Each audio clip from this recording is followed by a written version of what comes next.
Boa noite a todos.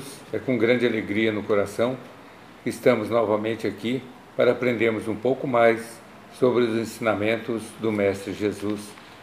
E vamos fazer a prece inicial, fechando os olhos, sentindo essa harmonia que invade os nossos corações e com ele cheio de amor, que vamos cada vez mais nos aproximarmos do nosso Mestre, que nos aguarda de braços abertos no seu reino de luz e bondade. É com ele que vamos caminhar com segurança e a certeza de estarmos cada vez mais evoluindo espiritualmente. Assim seja. Hoje nós vamos falar sobre a parábola da figueira seca, que está no capítulo 19 do Evangelho segundo o Espiritismo de Allan Kardec. A fé que transporta montanhas. No item 8, ele fala da figueira que secou. Quando saiu de Betânia, ele teve fome e, vendo ao longe uma figueira, para ela encaminhou-se a ver que acharia alguma coisa. Tendo-se, porém, aproximado, só achou folhas, visto não ser tempo de figos. Então disse Jesus à figueira: que ninguém coma de ti fruto algum. O que seus discípulos ouviram. No dia seguinte, ao passarem pela figueira, viram que secara até a raiz. Pedro, lembrando-se do que dissera Jesus, disse: Mestre, olha como secou a figueira que tu amaldiçoaste. Jesus, tomando a palavra, lhe disse: Tende fé em Deus. Digo-vos em verdade que naquele que disser a essa montanha: tira-te daí e lança-te ao mar, mas sem hesitar no seu coração, crente ao contrário, firmemente de que tudo o que houver dito acontecerá, verá que com efeito acontece. Está em Marcos, capítulo 11, versículos 12 a 14 e 20 a 23. Essa parábola surpreendente, onde o nosso mestre, servindo-se de comparações dos fatos rotineiros do dia a dia, ele nos dá uma lição objetiva. Ele nos coloca a verdade diante dos nossos olhos, para que a lição nos traga uma profunda impressão em nosso coração. O Mestre Jesus, ao ver aquela figueira que, por um capricho da natureza, naquela época estava coberta de folhas, que no curso natural não deveria ser assim, pois as figueiras só se cobrem de folhas quando já têm dado os frutos. Essa figueira tinha toda a impressão de ser uma árvore frutífera. Ela tinha a aparência de ser, mas não era. Ela parecia ter, mas não tinha. Ela enganava, ela iludia, passava por algo que não era, que não possuía. O seu interior estava lindo, coberto de folhas verdinhas. O interessante é que Jesus, quando verifica que não havia figo nelas, ele profere a sentença: nunca mais como alguém fruto de ti. E seus discípulos ouviram. Ele não reclama das outras figueiras que ali estavam, sem folhas e sem frutos. Estas representavam a imagem verdadeira, sem passar por algo que não eram. Sem folhagem, quem as visse saberiam que não encontrariam figos nelas. Afinal, não eram tempos de figos. Não havia nada de errado em não apresentarem frutos, pois estavam na época certa. Essa simbologia representa os religiosos, que insistem em apresentar uma aparência religiosa e superficial, mas desprovidas dos frutos do arrependimento. Religiões cobertas de folhas de profissão religiosa abundante, mas sem qualquer fruto. O mestre olha para o interior do templo e encontra a casa de oração, frequentada apenas por exploradores da fé alheia que visam apenas o culto exterior. Não adianta a aparência de santidade como os fariseus. Esses queriam ser vistos pelos homens como os melhores, os mais justos, mais adoradores, que oravam mais, que jejuavam mais, que se sacrificavam mais. Até suas vestes eram melhores, só andavam em companhia dos mais santos. viviam à busca das aparências, do louvor dos homens. Mas em nenhum deles se encontravam os frutos do perdão, da misericórdia e do amor. Só acreditavam em punições e proibições. O que, no final, terminava tudo no eu. Eu jejuei, eu orei, eu sou santo, eu mereço. Como a figueira, estão sendo rejeitadas pelo nosso Pai, por não reconhecerem seus pecados, porque as obras têm que ser feitas com amor. O único eu que deve prevalecer é o do Mestre Jesus. Ninguém pode enganar a Deus. O homem é que engana a si mesmo. Ele conhece o coração humano e sabe das nossas intenções. Não podemos viver de aparências, temos que ser a essência. Ele nos mostra que as nações podem ser adornadas com toda a folhagem da civilização, da cultura, da arte, do progresso, da religião, mas se não há vida interior de piedade e nenhum fruto de justiça, elas permanecerão por algum tempo e depois desaparecerão.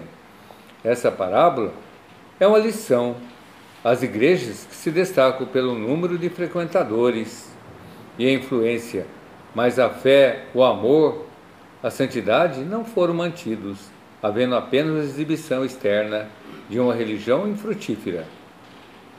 Há igrejas com o tronco, a organização, os ramos amplamente estendidos, mas estão mortas e a cada ano mais enfraquecidas. Observamos um grande número de pessoas que vêm ouvir a palavra do Mestre. E muitos já se acham convertidas, mas nos seus interiores permanecem vazios. Para tudo, há um tempo certo. O erro da figueira não foi estar desprovida de frutos, pois não era tempo de dar frutos, naquele momento. Mas o problema foi querer ser mais, parecer ser mais que as outras figueiras, sem ser. A parábola da figueira estéril nos mostra que somos iguais, filhos do nosso Pai Celeste. Ele é o nosso agricultor, cuidará de nós para que no tempo certo nós apresentemos nossos frutos de amor. Podemos realizar grandes obras, mas sem o espírito da fé e da caridade que comove as nossas fibras no nosso coração, não teremos nada. Há pessoas que parecem desafiar as estações do ano. Ainda não era o momento do figo, mas elas, como as figueiras, estavam cobertas de folhas verdes. Você vai esperar encontrar frutos, mas não vai encontrar figos nesta temporada. Esta árvore era uma aberração da natureza e não o resultado de um crescimento. Essas aberrações ocorrem nas florestas, nas vinhas, e podemos encontrar no mundo moral dos homens. Alguns homens e mulheres demonstram ser excelentes diante dos outros e nos surpreende com suas virtudes excepcionais externas. Eles são os melhores que o melhor, mas somente nas aparências. Elas são muito superiores, como as folhas da figueira. Elas saltam a regra normal do crescimento. O normal, em primeiro lugar, é os figos e depois as folhas. Mas nós temos visto pessoas que fazem uma profissão antes de terem produzido algum fruto para justificá-la. Participam das atividades religiosas e se declaram terem um entendimento, mas no interior não acontece essa renovação, onde permanecem sem arrependimento e sem fé. Nosso Pai examina-nos por dentro, se realmente a nossa mudança é verdadeira ou representa apenas uma demonstração de uma emoção. Não adianta frequentarmos a igreja, reuniões de oração, comunhões, sermões, leitura da Bíblia, pois se tudo isso não ser mais do que a folhagem, se o mestre não vê frutos, não fica satisfeito conosco. Ele espera de nós não apenas palavras cultas e externas, mas sim atitudes, resoluções que nos levam à prática do amor e da caridade, onde a fé interior nos torna cada vez mais espíritos evoluídos que irão trazer frutos no seu reino. Concluímos que a figueira é o símbolo das pessoas que apenas apresentam o bem, mas na verdade nada produzem de bom. Kardec nos fala também que, semelhante a elas, os oradores que possuem o brilho das palavras bonitas, que agradam os nossos ouvidos, mas quando analisamos, nada apresentam de substância para o nosso coração, e nenhum proveito nos traz.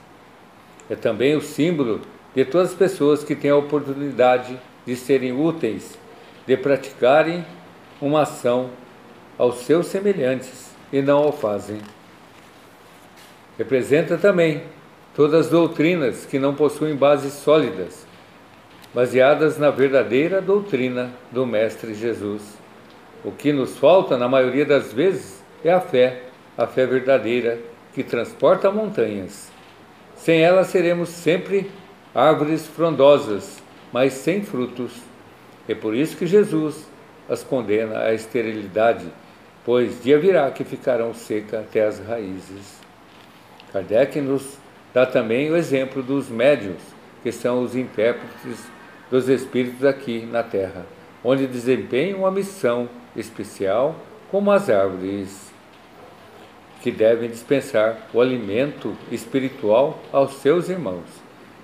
Espalham-se por todos os países, por todas as classes sociais, ricos e pobres, para mostrarem que todos nós somos vistos pelo nosso Pai, que nenhum será desprezado e que todos nós seremos chamados.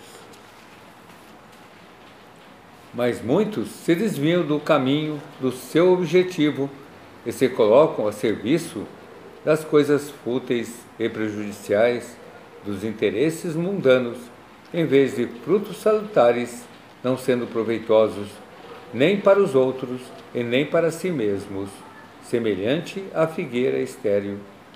Chegando o dia em que o Criador lhe retira o dom, que se tornou inútil em suas mãos, é a semente que não souberam semear. Finalizando, é preciso avaliar qual é a nossa missão aqui no plano em que nos encontramos, que esforços estão sendo realizados a fim de cumprirmos a nossa missão. Hoje há um movimento muito grande na divulgação do Evangelho, da doutrina espírita, mas como estamos usando esses conhecimentos em favor da nossa reforma íntima?